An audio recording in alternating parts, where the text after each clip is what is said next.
Hey guys, welcome back to Living in the Mom Lane. If you're new here, welcome back. My name is Mandy and welcome to another What's for Dinner. Our first dinner is baked crack chicken breast. This is a keto dish, but you don't have to be keto to enjoy this. So what you're going to need is 4 slices of thick cut bacon, 4 boneless skinless chicken breasts pounded to 1/4 inch thickness. You're going to need 1 tablespoon of butter, salt and pepper, half a teaspoon of garlic powder, and half a teaspoon of smoked or sweet paprika.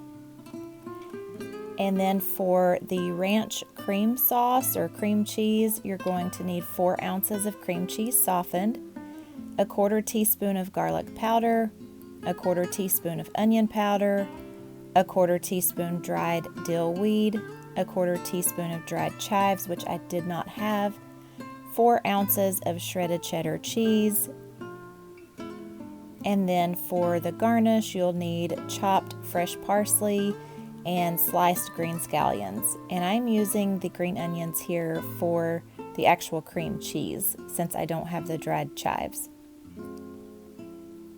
So you're going to first preheat your oven to 400 degrees and then spray a pan, a 9x13 pan with some spray. And I've already started frying up my bacon in my iron skillet there. And now I'm sprinkling on all the seasoning on the chicken and I'm going to set that to the side. While the bacon is still frying, I'm going to go ahead and mix up my ranch cream cheese. So in a small bowl, you want to combine the cream cheese, garlic powder, onion powder, dill weed, and chives, and mix it until it's combined. And you can also just use a packet of ranch seasoning.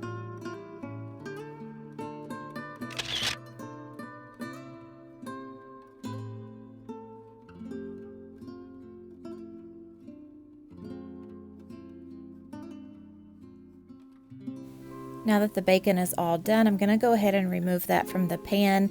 And don't discard the bacon grease. You're actually going to go ahead and add the oil, 1 tablespoon of vegetable oil, and then put in your chicken breast and fry those up on each side until they're golden brown for about 2 to 3 minutes. After you fry them on one side, you want to then add your tablespoon of butter and flip the chicken over and continue frying.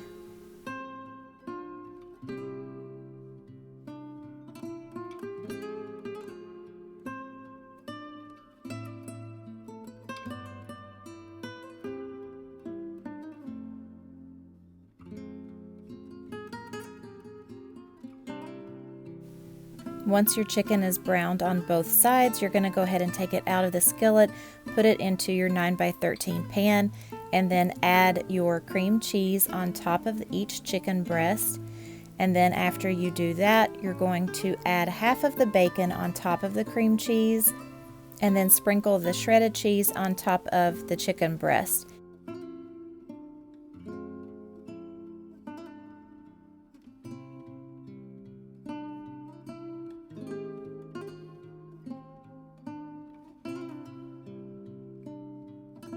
You're going to bake this uncovered for about 15 minutes or until the chicken is cooked through and the cheese is melted and lightly browned. You're then going to garnish it with the remaining bacon, your fresh parsley, which I did not have fresh parsley, and the scallions. Our next dinner is a complete let's make it up as I go along meal. I had some salmon in the freezer, so I thought I would pull that out. And what I'm doing right now is just spreading some ghee on top of it. And you guys, if you've seen any of my other videos, you know that we like to use the ghee. It's clarified butter. It's really good. It has a very good taste to it. So I'm just spreading it all on top of the salmon. And then I'm going to use some of my bacon from Costco, garlic salt, and I'm going to sprinkle the garlic salt all over the top, and then some black pepper,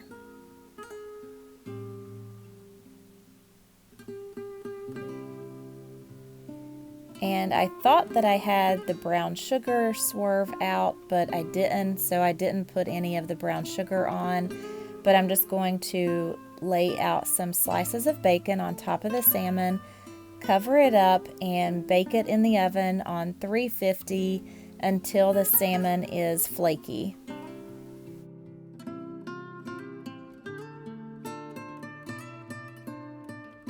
The taste wasn't too bad. I'm not a huge salmon person, so it wasn't too bad though. And the broccoli salad that you see in the picture, I have a whole different video on that, and I will leave that up in the cards, and I will also link it down in the description. Our next meal is either crack slaw or egg roll in a bowl, whichever one you want to call it. Here are all the ingredients. I don't have the actual recipe. There's tons of recipes on Pinterest. All you have to do is type in egg roll in a bowl, or like I said, crack slaw, and you will find tons of different recipes. It's really good. I love it. It's very quick, very easy to make.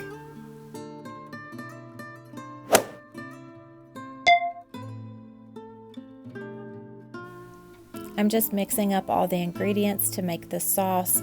Once you brown your hamburger meat and you put in the coleslaw mix, you'll then pour this sauce on top of all of that and mix it up really good.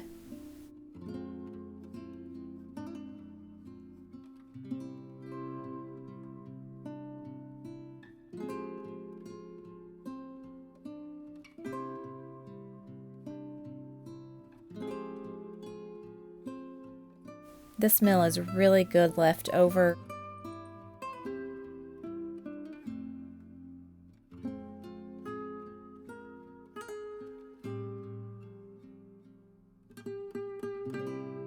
On this night, my husband wanted to cook, and he was making some tuna steaks. I always overcook them, so he's really good at grilling these up. He's using garlic, salt, pepper, slap your mama, and he made baked potatoes and hot dogs for the kids because they will not eat tuna steaks. And again, I'm serving it with some of the broccoli salad. Our next night, we are having spaghetti, and I'm using the Prego Farmers Market. It's pretty low in net carbs.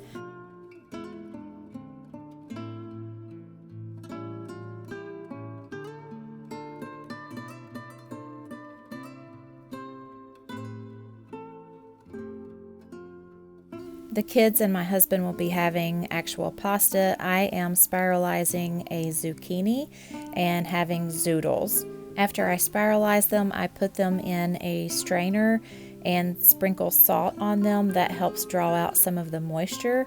And then I kind of squeeze them a little bit with a paper towel and then put them in the skillet and cook them just a little bit. That zucchini was actually frozen. I'm not sure what's going on with the refrigerator, but it was frozen solid, so it was a little extra mushy. On this night, we are having Instant Pot Tuscan soup.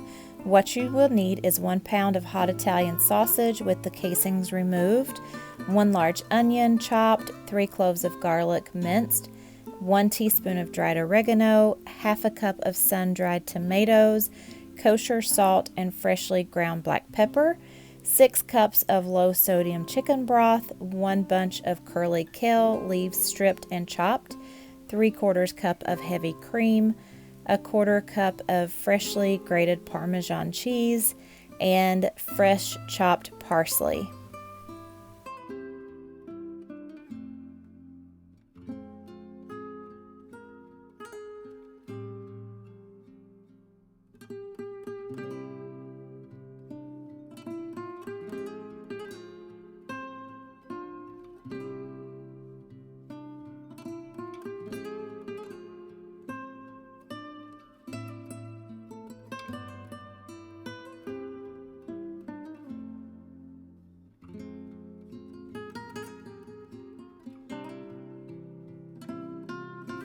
This was my first time ever removing the casings off of sausage like this.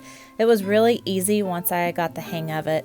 What you're going to do is set the Instant Pot to saute mode, add your sausage to the inside, break it up with a wooden spoon, or I'm using my little food chopper, until the sausage is lightly browned, about 3 to 5 minutes, and then you're going to drain the excess fat. And I didn't really have a whole lot of excess fat, so I did not drain it.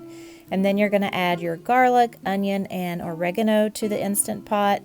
Cook this, stirring it constantly until the onions have become translucent for about 2 to 3 minutes. And then you're going to stir in the chicken broth and the sun-dried tomatoes, season it with pepper, and you're going to select the manual setting on your Instant Pot, adjust the pressure to high, and set the timer for 5 minutes. When it's finished cooking, you're going to do a quick release. After you do the quick release, you're going to select the saute mode, stir in your kale until it's wilted about 1 to 2 minutes, and then stir in your heavy cream, which I did not film that part. And then you want to serve it immediately with your freshly grated Parmesan cheese and parsley on top. If you're not keto, you could definitely add some pasta to this and it would be really good. It was very delicious. I also made a keto garlic bread. It was so good, but I didn't film that because it was late and I needed to hurry up and get dinner done. I hope you guys enjoyed this What's for Dinner. Don't forget to hit that subscribe button, click on the bell, and I will see you guys in the next one. Thanks for watching. Bye.